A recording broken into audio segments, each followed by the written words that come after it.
यह कहानी एक रिटायर्ड पुलिस ऑफिसर की है जो कि स्पेशल इंटेलिजेंस ब्यूरो में नौकरी किया करते थे, लेकिन नौकरी समाप्ति के बाद वह अपने परिवार के साथ अपने गांव आकर रहने लगे थे। गांव में ही उनकी थोड़ी बहुत खेती योग्य जमीन थी जिसमें वह खेती करने में व्यस्त रहते थे। खेती के साथ साथ वह राजनीतिक जीवन में भी थोड़ी रुचि रखते थे और गांव में होने वाली राजनीति से जुड़ी सभाओं में हमेशा हिस्सा लिया करते थे।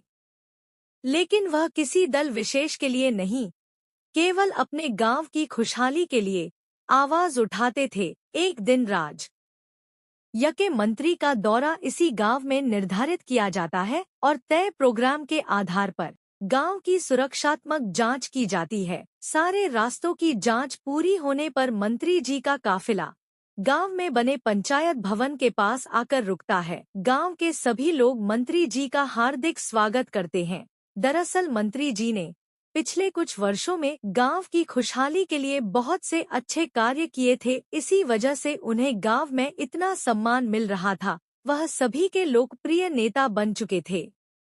इस बात से उनके कई विरोधी दल उनके प्रति ईर्ष्या का भाव रखते थे। कार्यक्रम के आरंभ में मंच पर मंत्री जी को आमंत्रित करने के लिए वही रिटायर्ड पुलिस ऑफिसर आते हैं।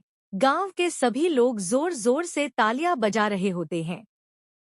सभी बहुत खुश होते हैं कि नेताजी आज कोई बहुत बड़ा ऐलान करेंगे जिससे गांव का विकास और बढ़ेगा। तभी मंच पर नेताजी को आमंत्रित किया जाता है और वह अपना भाषण प्रारंभ करते हैं। सभी गांव वाले उनके भाषण पर तालियां बजा रहे होते हैं। उन्हीं गांव के लोगों के बीच एक व्यक्ति मौजूद होता है जो बिना प्रतिक्रिया दिए हुए शांत खड़ा हुआ केवल मंत्री जी को देख रहा था। तभी रिटायर्ड पुलिस ऑफिसर की नजर उस पर पड़ती है।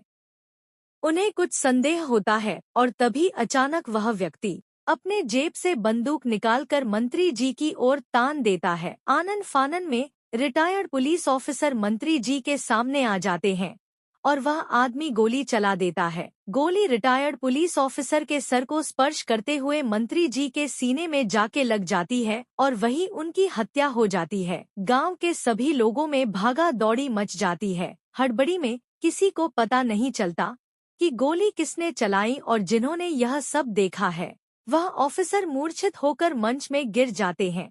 मंत्री जी और अधिकारी को सिक्योरिटी के साथ अस्पताल लाया जाता है और कुछ देर के इलाज के बाद सभी लोग डॉक्टर से पूछते हैं कि साहब कैसे हैं, लेकिन डॉक्टर पुलिस अधिकारी की हालत के लिए कुछ जवाब नहीं दे पाते। 24 घंटे होने के बाद भी उन्हें होश नहीं आता। अगले ही दिन डॉक्टर अपनी रिपोर्ट में यह बताते हैं कि सर के इतने करीब से गोली जाने पर उनके सर की नस फट गई है, जिसकी वजह से वह कोमा में चले गए हैं और कुछ कह नहीं सकते कि कब तक कोमा से बाहर आएंगे। मामला उच्च स्तरीय होता है। अस्पताल में गाड़ियों की लाइन लग जाती है और पब्लिक का हुजूम उमड़ पड़ता है। हालात बिगड़ते देख प्रशासन को सख्ती बरतनी पड़ती है और भीड़ को शांत किया जाता है। तभी राज्य के मुख्यमंत्री का दौरा उसी अस्पताल में होता है। मुख्यमंत्री भी अपने मंत्रिमंडल के इतने होनहार मंत्री के जाने से बहुत दुखी होते हैं और आते ही ड्यूटी पर तैनात सभी अधिकारियों को सख्ती से पूछते हैं, तुम लोग क्या कर रहे थे, कैसी सुरक्षा है तुम लोगों की, अब मैं जनता को क्या जवाब दूं।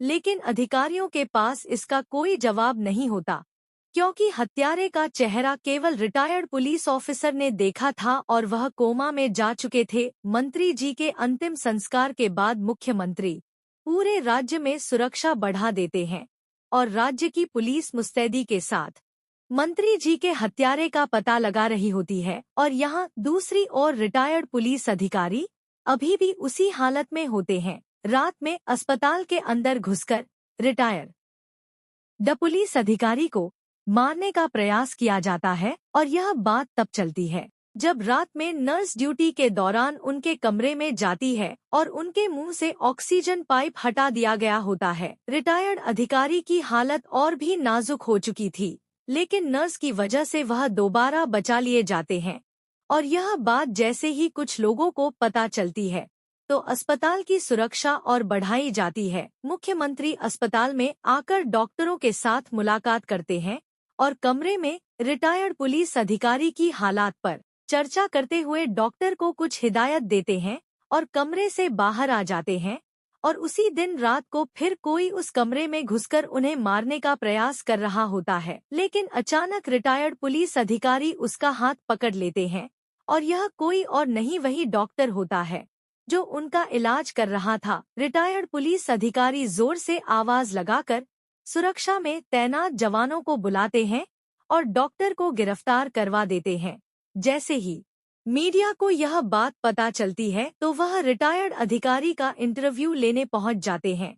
इंटरव्यू के दौरान अधिकारी सभी के सामने उस हत्यारे का नाम बताते हैं जिसने इस साजिश को अंजाम दिया। दरअसल यह कोई और नहीं बल्कि उसी राज्य के मुख्यमंत्री की साजिश थी, जो कि अपनी कुर्सी बचाने के लिए अपने ही मंत्री की हत्या करवा देते हैं।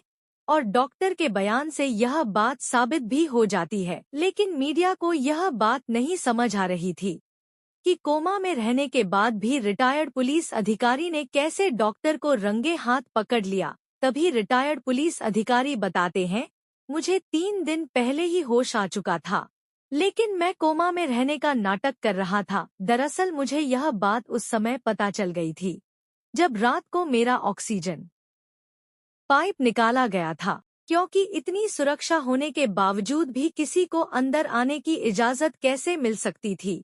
मुझे शक हुआ कि यह जरूर यहाँ मौजूद लोगों की ही साजिश है। और जब मुख्यमंत्री मेरे कमरे में डॉक्टर से बात कर रहे थे, उसी समय मुझे उनके षड्यंत्र का पता चल चुका था और लेकिन मैं उन्हें सबूतों के साथ पकड़वाना चाहता था।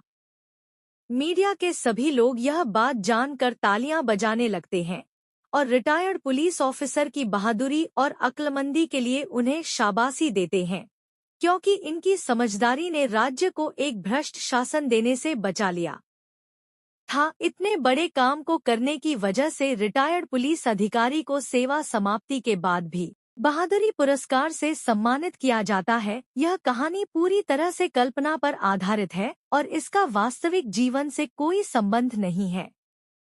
यह केवल कहानी के उद्देश्य से लिखी गई है। हमारा उद्देश्य किसी की भावनाओं को ठेस पहुंचाना नहीं है। ऐसी ही कहानी को पढ़ने के लिए जुड़े रहें हर जिंदगी के साथ।